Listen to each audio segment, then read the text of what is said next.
अस्सलामुअलैकुम वरहमतुल्लाहि वबरकातुह। दोस्तों, आज मैं आपसे एक ऐसी चीज़ के बारे में बात करने जा रहा हूँ जो हर इंसान के पास है, सब इस्तेमाल करते हैं, मगर बहुत कम लोग इसकी हिफाजत करते हैं, और वो है हमारी ज़बान। वीडियो शुरू करने से पहले मेरे आपसे गुजारिश है, वीडियो को शेयर करें, लाइक और सब्सक्राइब करें, इससे हमारी हौसला अफजाई होती है। आए मौजू की तरफ चलते हैं।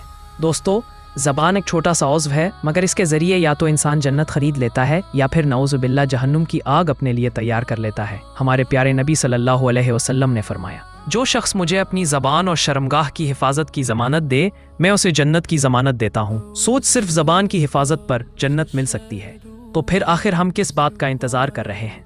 ज़बान से खैर भी निकलती है और शर भी। ये ज़बान जब सलाम फैलाती है, अच्छे बोल बोलती है, किसी का हौसला बढ़ाती है, तो यह सदका बन जाती है।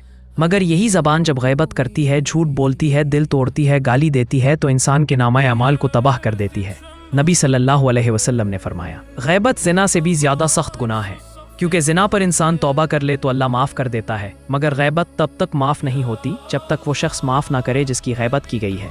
ज़बान के ज़ख्म तलवार के ज़ख्म से ज़्यादा गहरे होते हैं। दोस्तों, तलवार का ज़ख्म तो भर जाता है, मगर ज़बान का ज़ख्म अक्सर ज़िंदगी भर याद रहता है।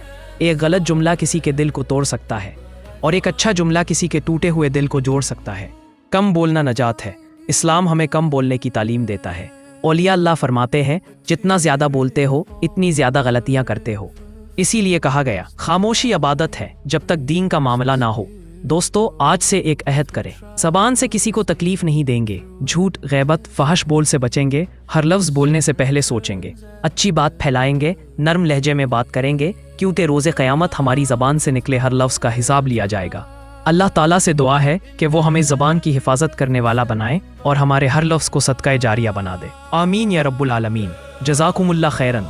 अगर वीडियो पसंद आए तो लाइक, शेयर और सब्सक्राइब ज़रूर करें। अस्सलामु अलैकुम।